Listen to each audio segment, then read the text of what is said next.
Soomaaliya ku biiraysa wax kastana ay ku biirayaan waxaana keenay systemka adduunyada maanta aan ku noolna furfurmaya oo aad u furfurma ayaa keenay marka taas marka waxay keentay in geopoliticska yani gobolku aad isu bedelo oo micnaha ay samaysmaan yani alliance fara badan oo iska soo horjeedo oo danooyin kala duwan oo iska soo horjeedana isku hardinaya ayaa samaysmaya taa marka waxay keentay in micnaha waxa weeye runtii yani ay soomaaliya noqon doonto haddii nimanka ay ka bixi waayaan waxay soomaaliya noqon doontaa meel uu ka dhaca waxaa loo yaqaano proxy war ama xarbal wakaala waxay carabiga dhahaan ka dhacay meel ayay noqon doontaa taana ummadda soomaaliyeed uma fiicna taa uma fiicna marka arrintaasaa marka waxay keenaysaa in micnaha waxa weye runtii ay dowladda soomaaliya dib isugu noqoto maamul goboleedyadana ay dib isugu noqdaan oo marka la raadiyo xal soomaaliya la raadiyo oo marka soomaalida ay isu timaado oo marka ay ka tashato waxaa laga yeeli kara waxay ka yeeli karaan yani jawigan caalamka hadda isbedelaya dabeeshan imanka dhabanaysa caalamka dhabanaysa isbahaysigan horle ee dhacaya inay micnaha waxaa loo baahan yahay maamul goboleedyada naftirkooda inay fakiraan oo ay ka fakiraan micnaha aysan ka fakiran danahooda gaarka ah aysan ka fakiran dantan shaksiga ah ee marka maanta ay noqoto soomaaliya maxadan noo ah xaaladda meeshan u maraya waxa anaga dhexdeena ah intaan dhinac isaga riixno waxa anaga dhexdeena intaan dhinac isaga riixno maxaa anaga dan noo ah maxaa micnaha yani isbedelkan dhacaya geopolitican dhacaya maxaan intaan ka geli karnaa haddayna soomaali isu iman weydo oo micnaha waxa weeyaan aysan ka fakerin yani wadajirkooda iyo midnimadu aysan ka fakerin waxa weeye waxaa laga soo saari doonaa multiple states aa laga soo saari doonaa oo kala duwan oo midba kale u nacladayo marka dambena ayaga ayaa halhal loo cuni doonaa marka dambena halhal baa ayaga loo cuni doonaa marka waa inay fakeraan caqliga inuu shaqeeyo loo baahan yahay markaan oo kale waxa weeyaan qofka siyaasiga inuu dhinac isaga riixa dantiisa qaarka loo baahan yahay oo marka dan soomaalida uu ka shaqeeyo وهاجاك بروفيسور حلقة قريبة عن دونا طبعا حلقة بس قيب كم إذا تعبتي لكن أن أرنتن جغرافيا السياسية كي يلون كهدي أن سي جودا جلنا هدي كسمايو يو بوساسو أما جروي يو هرجيسو كله لو أركيو أن دولة الصومالية إني أن كاشنيس تركي مصاري iyo dhinacyo kale hadda doonto qadar ku dar oo dhawaan heshiis lala saxiixday dhanka ammaanka iyo istaraatiijiyadda ah loo arkayo sida dad badan hadalka u dhigayaan dhinacyo gooniya arrintaasi inay ku samaynayso awoodgelin ay ku samaynayso miyayse halkaasi ka muuqanayn in inta kalena ayaguna ay yidhahdaan xulufaan raasanaynaa si aan u badbaadino si aan anaguna danaheenna u maarayno cidday doonta ha noqoto oo markaasi ay imaan karto loolan juqraafi siyaasadeed meesha ku dambayn doono ma garan karna laakiin ifaalahaas hadda in la galayo ma u muuqataa oo markaasi laga ku soco weli manshadkii waxaa soomaalida aad weli ku jirtaa fiiri professor waa midda taallo weeye adooga raaliya su-aasheeda maya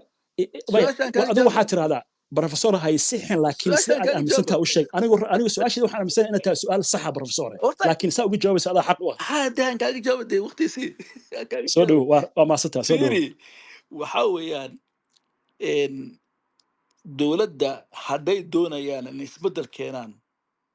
بنتلان يجبلان الصوماليلان وحاول دورشة دعيسة ha ka bedelaan ninkan oo ha keenaan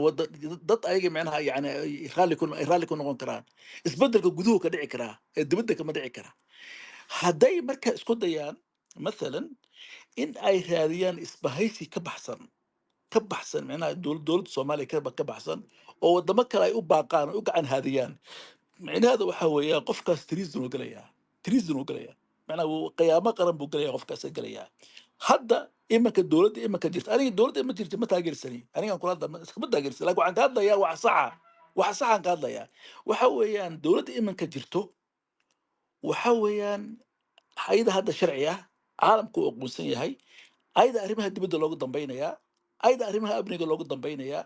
ayada loogu dambaynaya territorial watoga ayagaa loogu dambaynayaa ayagaa loogu dambaynaya dekedaha iyo hawada iyo garoomada ayagaa loogu dambaynayaa hadday mid ka mida maamul goboleed isku dayaan in micnaha yani wadamo kale ay keenaan oo soomaaliya marka ay noqoto meel micnaha yani waxa loo yaqaano proxy uu ka dhaca oo isku soomaalida isku dirirto micnaha waxa weeye qofkaas isaga oo keenay wadamadan micnaha yani keenay wadanka soo geliyey micnaha waa treason u sameeyey laakiin hadday doonayaan inay yani isbedel keenaan oo ay dowlad friendly ayaga laha ay keenaan yani ha ku dadaalaan doorashada dhexis ninkaas meesha u bixin lahaayeen ha ku dadaalaan istaraatiiji ha la yimaadaana استراتيجية اللي يمادانا هل لي يمادانا معنا وحوي يعني من هل لي يمادانا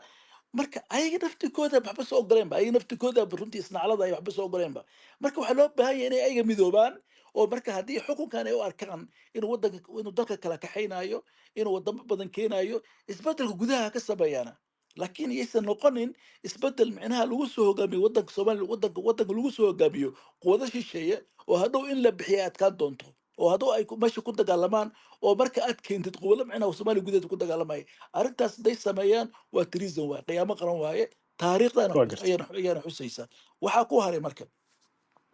midda ku hartay waxaa weeyaan walaal hadday yani waxa weeyaan yani adduunyadan wadamada soomaaliya ku howlan labay isugu jiraan yay ka hooseen kuwo waxay ka shaqeeya waxay ogol yihiin oo ay riixayaan soomaaliya oo mid ah oo hal ah soomaaliya oo midaysan oo micnaha soomaaliya oo micnaha waxa weeyaan xuduudaheedii iyo badaheedii ay sugan yihiin wadamadaas waxaa kamid ah wadamadaas micnaha oo unityga soomaaliya ogol oon la kala gogoynin waxaa kamid ah turkiga waxaa kamid ah sacuudiga waxaa kamid ah masar waxaa kamid ah jabuuti waxaa kamid ah yani wadamo iyo bakistan wadamadaas waxay aaminsan yihiin soomaaliya inay mid noqoto waxaa jira wadamo danahooda ka dhex arkay soomaaliya in la kala qoqobo yaa kamid ah imaaraadka israa'iila kamid ah inay soomaaliya oo kala qoqoban oo kala gogo'an bay danahooda ka dhex arkaan marka qofka soomaaliga ah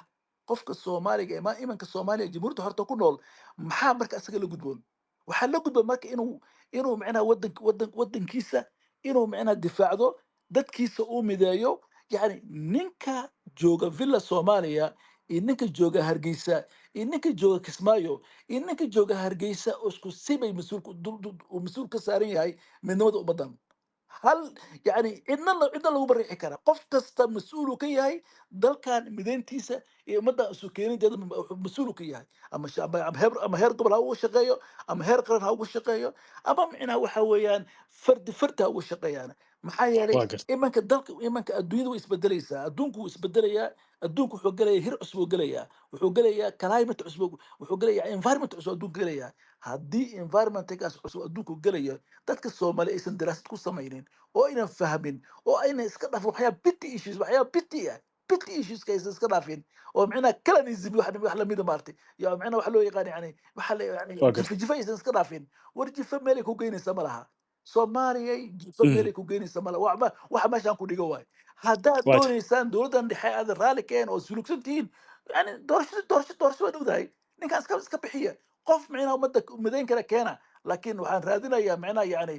meeshii waxaa imaaday turki iyo qatar iyo maarata iyo sacuudi iyo waxaa imaaday bakistan iyo waxaa imaaday jabuuti aa imaaday qof kale meel kalean raadinayaa taas caqligaas caqli shaqaynaa maaha adduunyadana waa kama gartay shaqaynayo soomaaliyana kama shaqaynayo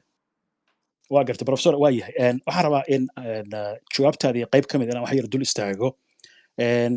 waxaad tiri imaaraadka iyo israa'iil waxay doonayaan soomaaliya in la kala qaybiyo laakiin hadda horteeda waxaa taalla warqad si wada jir ay u soo saareen imaaraadka iyo midooda africa 6dii bishan january shir ka dhacay magaalada cabdis ababa wasiir dowlaha arrimaha dibadda iyo gudoomiyaha midooda africa waxay bayaan ay soo saareen ku sheegeen inay taageersan yihiin midnimada dhuleed madax banaanida iyo wadajirka soomaaliya laga yaabay adigu inaad og tahay waxyaabo kale oo naga qarsoon laakiin ka saxaafad ahaan intaasba hadda banaanka taal oo imaaraadku taas uu ku cadaynaya mowqifkaasi hagaag aan u imaado waxay kartaa waxay nafskeedan kaa saxa haye ku socda carabtu waxay dhahdaa mataqaanaa lisaanu xaal aqnaa min lisaan maqaal يعني waxa weeyaan يعني waxa practical u samaynaysi waxa sheeganaysa haday iskhilaafaan kan practical laga maxaa practical maxaa muuqda waxa muuqda waddanka inay kala qaybinayaan taas practical u muuqata ma waxyaabaha ay sheeganayaan I don't even care that's a political gimmick